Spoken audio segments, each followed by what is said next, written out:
میں چاہتا ہوں کہ پہلے یہ شاعر صاحب کو سنیں، ایک دم بالکل دل خوش ہو گیا ان کو سننے کے بعد. سنیں وہ کس انداز میں جو ہے شاعری کر رہے ہیں. کہ مسجدوں میں شور و گل ہلہ مچایا جائے، ہلہ مچایا جائے گا. مسجدوں میں شور و گل ہلہ مچایا جائے گا.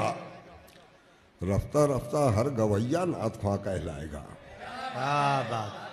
کہ رفتہ رفتہ ہر گویا نعت خواں کہلائے گا. علم و فن شعر و سخن کاہے کی دانائیاں. علم و فن شعر و سخن ابے کاہے کی دانائیاں. جاہلوں کو ثانی حسان لکھا جائے گا.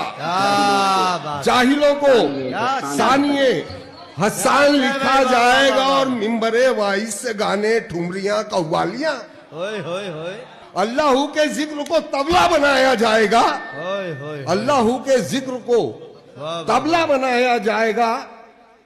اور محو حیرت ہوں کہ علماء کس لیے خاموش ہیں. محو حیرت ہوں کہ علماء کس لیے خاموش ہے. آئینہ کب ان نچنیوں کو دکھایا جائے گا. آئینہ کب ان نچنیوں کو دکھایا جائے گا. اور روک دو اپنی قلم اور بس کرو خالد میاں.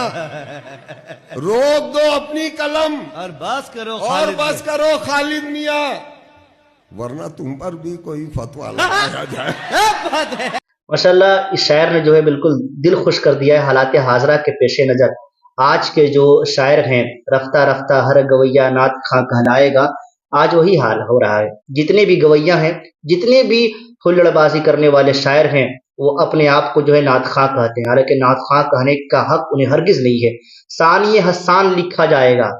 آج دیکھا جاتا نا، ثانی حسان. ارے بھیا حضرت حسان بن ثابت کے قدموں کے دھول ہو تم. اسی انداز میں پڑھتے تھے، اسی انداز میں جو ہے وہ فہر گیری کرتے تھے. کبھی آپ نے سوچا ہے کہ آپ جس لقب کو اپنے آپ میں ملقب کر رہے ہیں، اپنے آپ میں سیٹ کر رہے ہیں، وہ دور دور تک بھی ان کی پرچھائی آپ کے کردار میں آتی ہے؟ کیا وہ 50,000 روپیہ 30,000 روپیہ پہلے ڈلوا کر کے آتے تھے؟ کیا وہ کبھی کھڑا ہو کر کے، کبھی بیٹھ کر کے، کبھی دونوں ہاتھ اٹھا کر کے، دونوں ٹانگ اٹھا کر کے یہی پڑھواتے تھے؟ ایسے ہی پڑھواتے تھے؟ کبھی سوچا ہے آپ نے؟ آج اگر ان شاعروں کو لگام نہیں لگایا گیا نا، تو یقین مانیے کہ آنے والا دور اتنا بھیانک دور آئے گا کہ یہ شاعر ڈھول اور طبلہ لے کر کے آئیں گے، کچھ نہیں کر پائیے گا. سمجھ رہے؟ سب ریاکاری ہے. اسٹیج پر کھڑے ہو گئے ہیں تو یہ مطلب یہ کہ رونا دھونا شروع کر دیں گے. یہ لگتا ہے کہ ان سے بڑا کوئی عاشق رسول ہے یہ نہیں ہے. لیکن پوچھا جائے تو کتنا لے کر کے آیا ہے؟ 50,000 روپیہ میں آیا ہوا ہے. لگتا ہے کہ مارے مردود کو نا 50,000 روپیہ میں لے کر کے آیا اور عشق میں روتا ہے. کبھی نہ میں سمجھوں گا کہ عشق میں اس وقت رویا جا سکتا ہے جب آپ فی سبیل اللہ کام کریں، لوگ خوشی سے آپ کو اگر نذرانہ دے تو وہ گفٹ ہے، تحفہ ہے، وہ ہدیہ ہے. لیکن زبردستی آ کر کے اتنا یہ کرنا، اگر نذرانہ کم ہو گیا تو ان کا بیہیویئر دیکھیے، ان کا اخلاق دیکھیے، سمجھ میں آ جائے کتنے بڑے عاشق رسول ہیں. فوراً منہ پر پیسہ پھینک کر کے چل دیں گے. ہم بھی جلسہ کرواتے ہیں بھائی، ہم بھی جلسہ پڑھتے ہیں، ہم بھی جانتے ہیں ان شاعروں کا حال. اگر یہ شاعر کو اگر دیکھنا ہو نا اصلی روح، تو کبھی سفر میں دیکھ لیجیے گا، گھر پہ جا کے ملاقات کر لیجیے گا. ٹی شرٹ اور ٹراؤزر پر رہتے ہیں، جینس پہنتے ہیں مردود سب، سمجھ رہے ہیں؟ اللہ ماشاء اللہ کچھ شاعر کے علاوہ.